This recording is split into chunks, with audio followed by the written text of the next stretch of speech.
और दूसरी टेंजेंट है अनदर टेंजेंट AB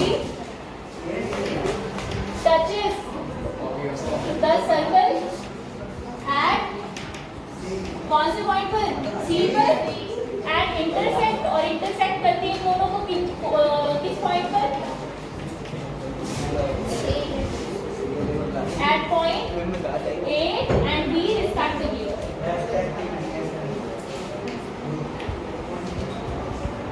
ठीक है, अब क्वेश्चन में हमने कंस्ट्रक्शन क्या किया है वो लिख लेते हैं। O और C को हमने ज्वाइन किया है, ठीक है, तो कंस्ट्रक्शन आ जाएगा join OC, right.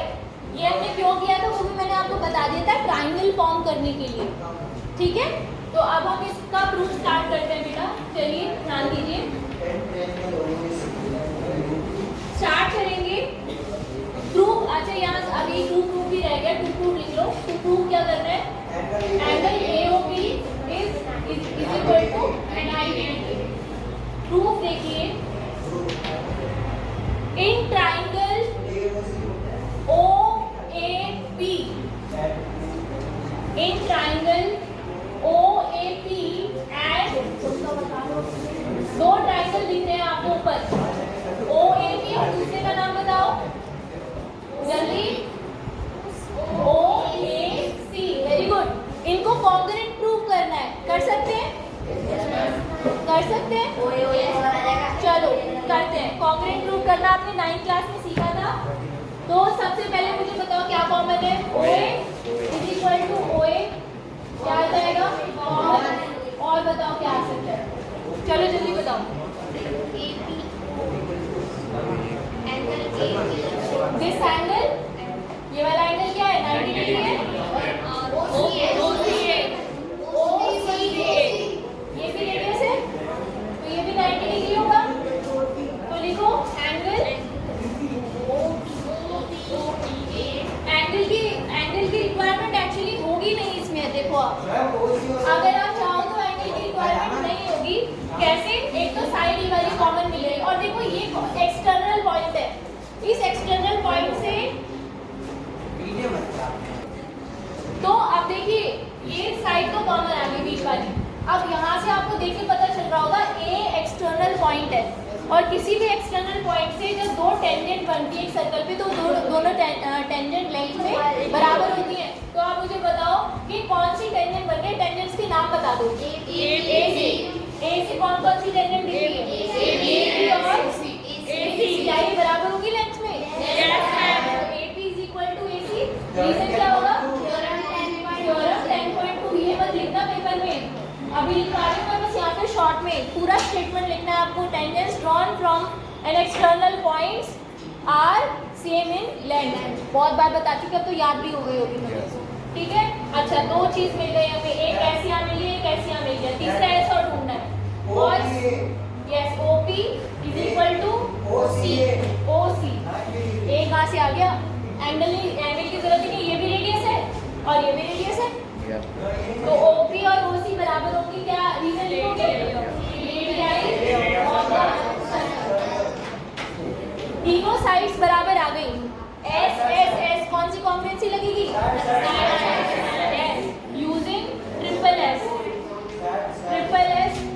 कॉम्बिनेंसी we can write that triangle OAP is congruent. ये होता है कॉन्ग्रुएंट का साइन, याद है ना, टू ट्राइंगल OAC।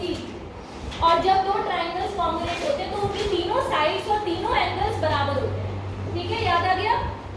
चलो इतना लिखो जल्दी, जल्दी लिखिए, इरेज कर दो।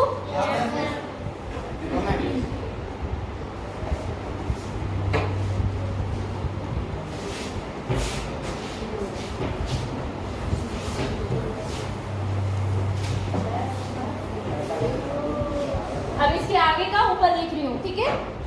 तो एंगल, ये वाला एंगल हमें कैसे पता चलेगा, इसके कॉरेस्पॉन्डिंग एंगल कौन सा है, यहाँ से देखकर एंगल OAP बराबर होगा किसके, एंगल OAC के, ठीक है। तो angle OAP will be equal to angle OAC। Reason क्या कौन बताएगा? CP, CCD corresponding parts of congruent triangle,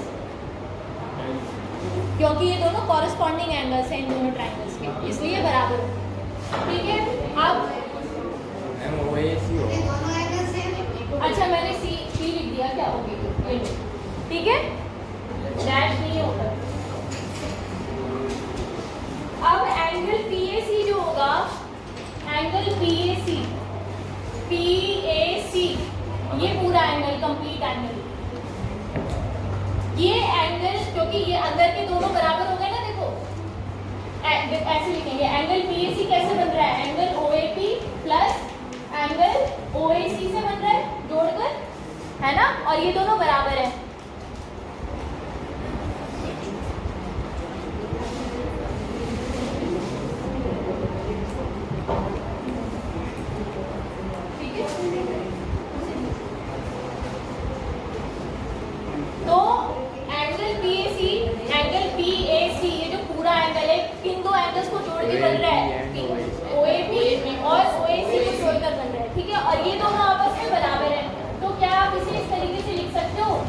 यहाँ पर भी एंगल OAC और यहाँ पर भी एंगल OAC लिख सकते हो दो बार? यस। तो आप इसे ऐसे लिख सकते हो? यस। कितना नोट करूं? ठीक है,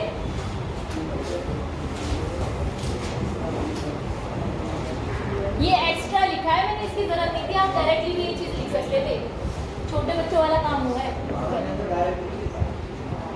अब सिमिलरली बिल्कुल इसी तरीके से नीचे के जो दो ट्रायंगल्स हैं, यहाँ देखो ये सेम चीज, जो ये इस लाइन के ऊपर के दो ट्रायंगल्स हैं, इस लाइन के नीचे भी दो ट्रायंगल्स बन रहे हैं। नाम बताना ट्रायंगल्स का। OCB और OQB, इसमें भी सेम चीज होगी। तो मुझे बताओ कौन से दो एंगल्स बराबर होंगे इसमें? नाम बताओ जिससे ये दोनों बराबर थे, सोच के बताइए, अच्छे से ऑब्जर्व करके। एंगल OBQ यानी ये वाला एंगल, और ये बराबर होगा किसके? OBC के। ठीक है, और अगर ऐसा होगा तो ये जो बड़ा कंप्लीट एंगल है ये वाला, ये अंदर वाले एंगल का डबल हो जाएगा, बिल्कुल जैसे यहाँ से ये निकला है। बताना कंप्लीट एंगल कौन सा है, नाम बताओ। CBQ या QBC, कुछ भी लिख सकते हैं। ये बराबर होगा किसके? Double of angle Q। जल्दी बताओ। OB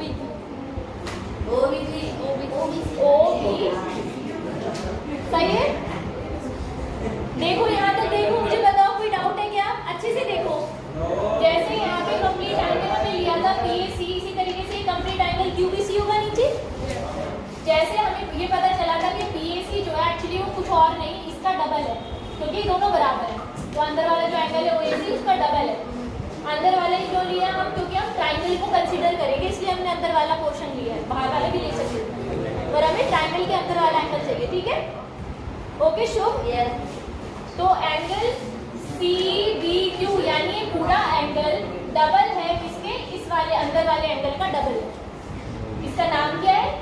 OBC या CBO, जो भी आप लिखना चाहते। ठीक है, अब आपको ये पता है अब क्या अप्लाई करनी है आपको थ्योरम, आपको ये प्रॉपर्टी अप्लाई करनी है कि एंगल PAC यानी ये पूरा एंगल, ये वाला दिस, और एंगल QBC या CBQ, जो भी आपने इसका नाम रखा है, इनका सम 180 डिग्री होगा। क्यों होगा?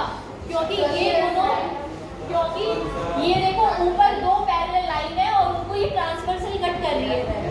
जब भी किसी पैरेलल लाइन को कोई ट्रांसवर्सल कट करती है तो सेम साइड पर जो एंगल्स बनते हैं ना, सेम साइड पे जो एंगल्स बनते हैं ट्रांसवर्सल के, इंटीरियर एंगल, उनका सम 180 डिग्री होता है। यही चीज यहाँ पर हो रही है। आ गया समझ में? यस।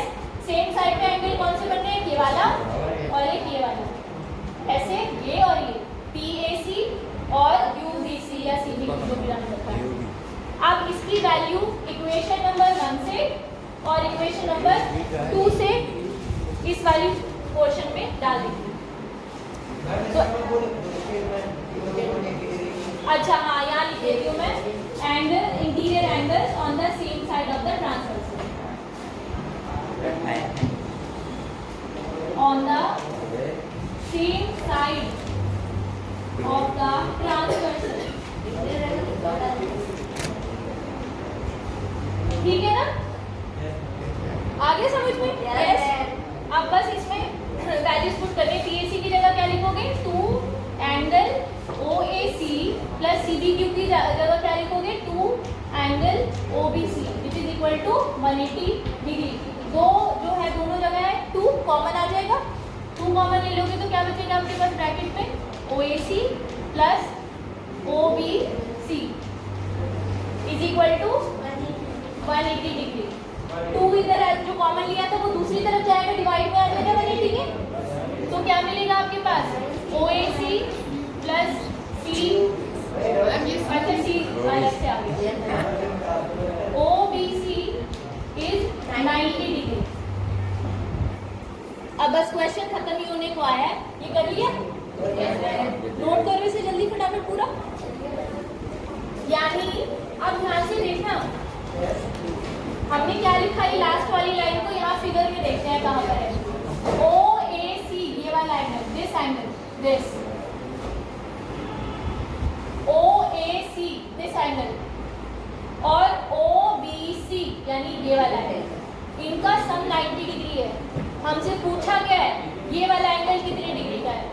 ये ट्राइंगल बन रहा है, ट्राइंगल का नाम क्या है? OAB। तो इसको आगे करा दो, यहाँ पर करा दो। तो इन ट्राइंगल OAB तीनों एंगल्स का सम कितना होता है ट्राइंगल में? 180 डिग्री। तो क्या हम ये लिख सकते हैं कि ट्राइंगल, तीनों एंगल्स का नाम बताना जरा मुझे 3 लेटर की फॉर्म में फटाफट। इस वाले एंगल का नाम बता क्या है? OAC। इस एंगल का नाम OBC। इससे वाले का AOB। Very good, AOB। Sum कितना होगा? 180। रीजन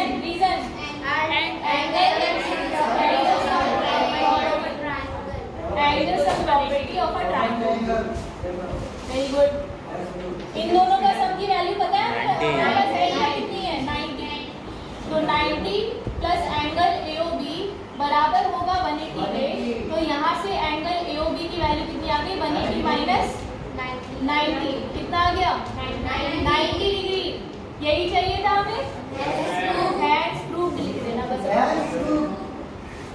आ गया समझ में? लंबा था लेकिन इजी क्वेश्चन था। हाँ लेकिन ज़्यादा हो गया।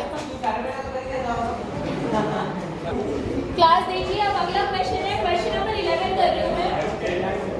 10 बहुत इजी है, वो वैसा ही है, सिंपल जैसे सुबह किया हमने क्वेश्चन, उसी की जैसा। क्वेश्चन नंबर 11 देखो, prove that the parallelogram circumscribing, सुबह मैंने सर्कमस्क्राइबिंग का मतलब समझाया था ना। Prove that the parallelogram circumscribing a circle is a rhombus. कोई डायग्राम कुछ नहीं दिया हुआ इन्होंने इसमें, बस आपको एक लाइन बोली। तो ये जो क्वेश्चन है, क्वेश्चन नंबर 11, इसमें आपको क्या बोला हुआ है? एक सर्कल है जिसको एक पैरेललोग्राम सर्कमस्क्राइब कर रहा है। मुझे बताओ सर्कल अंदर है कि पैरेललोग्राम अंदर है? सर्कल। यानी एक सर्कल के चारों तरफ एक क्या बना हुआ है? पैरेललोग्राम। तो चलिए पैरेललोग्राम बना लेते हैं।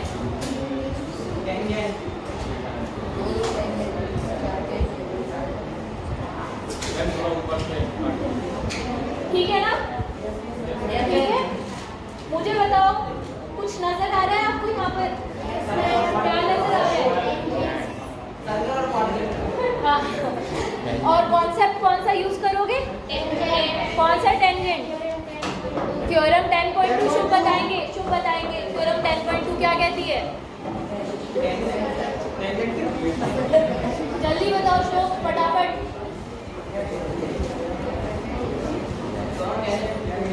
कौन सी? दोनों टेंजेंट्स इक्वल होती है। कौन सी टेंजेंट? कितनी टेंजेंट नजर आ रही है आपको, यही बता दो चलो मुझे। 4? आप ये कह रहे हो? ठीक है। इस पॉइंट ए पॉइंट से कौन सी टेंजेंट नजर आ? अच्छा मैं जो पॉइंट ऑफ कांटेक्ट है उनको भी नाम दे देते हैं, P Q R S, वही नाम रखते हैं सुबह वाले, तो इजी होगा समझना। मुझे बताओ तुम ए पॉइंट से टेंजेंट के नाम बताओ, ए पॉइंट से जो टेंजेंट ड्रॉ हो रही है, कोई और नहीं बोलेगा। Yes, AP, APS, APS triangle बन गया, एपी और एएस दो टेंजेंट बन रही है, जो पॉइंट ऑफ कांटेक्ट इनका पी है और यहाँ से। अच्छा, बी से टेंजेंट बताना, कितनी बनाती है एक पॉइंट से? दो ही बनती है एक पॉइंट से। हाँ, बीपी और बीक्यू। सी पॉइंट से, हाँ, और डी पॉइंट से। अब सुबह वाला प्रोसेस याद है ना? इसी कॉन्सेप्ट को यूज करके फटाफट लिखेंगे कौन किसके इक्वल है, ठीक है? तो मुझे बताओ, हम लिखेंगे AP, AP is equal to AS, BP is equal to BQ. अच्छा, अब बताना जरा, क्या लिखूं मैं? इस तरफ क्या लिखना है मुझे, इस तरफ क्या लिखना है? CR is equal to CQ, है ना? DQ और CQ सेम साइड पे। CR इज इक्वल टू, ये टेंजेंट इसके बराबर होगी, CR is equal to CQ, और लास्ट में D लाइन से DR is equal to CS। सही है? Yes. First equation, second equation, third and fourth. Reason क्या लिखेंगे इसमें? थ्योरम 10.2। बेटा इसका स्टेटमेंट लिखना है आपको।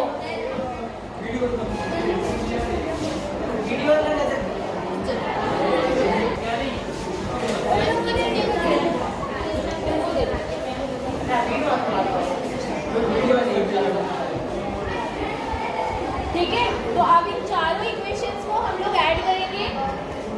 Adding equation 1, 2, 3 and 4।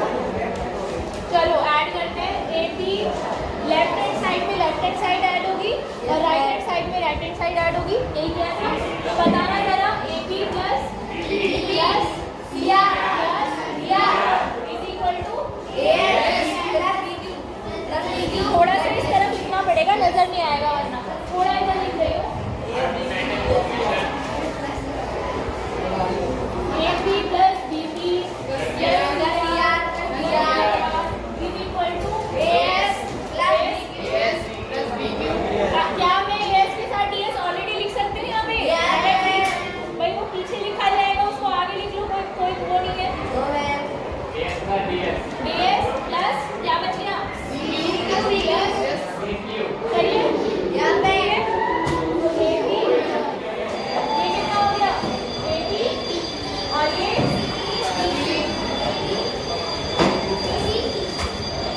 अब इसमें एक कॉन्सेप्ट यूज करना है आपको, सुन लो ध्यान से। इतना तो हमने सुबह ही कर लिया था एक क्वेश्चन में।